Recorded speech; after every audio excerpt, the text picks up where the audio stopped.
ಭಾಗ್ಯಸ್ಥಾನ ಅಂದರೆ ಅದೃಷ್ಟ ಸ್ಥಾನ ಅಂತಲೇ, ಅದು ತಪಸ್ಸಿನ ಸ್ಥಾನ ಹೌದು. ಅದೊಂದು ಚೆನ್ನಾಗಿದ್ದರೆ ಬಹುಶಃ ನಾವು ಯಾವುದಕ್ಕೂ ಕೊರಗಬೇಕಾಗಿಲ್ಲ ಅಂತ ಮಹಾಭಾರತದಲ್ಲಿ ಒಂದು ಕಥೆ ಬರುತ್ತೆ. ಉತ್ತರೆ ನಮಸ್ಕಾರ ಮಾಡ್ಲಿಕ್ಕೆ ಬರ್ತಾಳೆ ಕುಂತಿ ಬಳಿಗೆ. ಭಾಗ್ಯವಂತಂ ಪ್ರಸೂಯೇಥಾಹ ಮಾ ಶೂರಂ ಮಾಚ ಪಂಡಿತಂ ಅಂತ ಆಶೀರ್ವಾದ ಮಾಡ್ತಾಳೆ. ಭಾಗ್ಯವಂತನ ಪ್ರಸೂಯ ಹಡಿ ನೀನು, ಮಾ ಶೂರಂ ಮಾಚ ಪಂಡಿತಂ ಅಂತ ಹೇಳ್ತಾಳೆ. ಅವಳಿಗೆ ಕೋಪ ಬಂದುಬಿಡುತ್ತೆ. ಏನೇನು ಹೀಗೆ ಹೇಳ್ತಾ ಇದೆಯಾ, ನನ್ನ ಗಂಡಂದರು ಅವರೆಲ್ಲ ನೋಡಿದ್ರೆ ಎಂಥೆಂಥ ಶೂರರು, ಎಂಥ ವಿದ್ಯಾವಂತರು, ಎಂಥ ಸಾಧಕರು.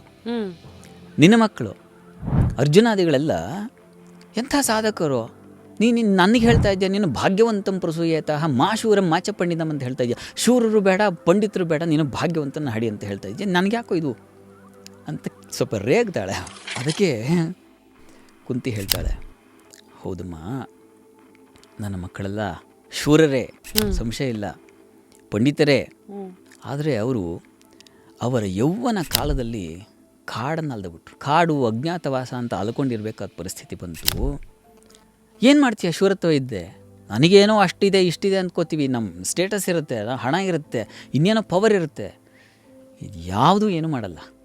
ನೀವು ರಾಜಕಾರಣಿ ಆಗಿರಬಹುದು, ಇನ್ಯಾವುದೋ ಬಿಸ್ನೆಸ್ ಮನ್ ಆಗಿರಬಹುದು, ಇನ್ನೇನೂ ಆಗಿರಬಹುದು. ನೀವು ಅದೃಷ್ಟ ಕೈ ಕೊಟ್ಟರೆ ಮನುಷ್ಯ ಬೀದಿ ಬಂದುಬಿಡ್ತಾನೆ.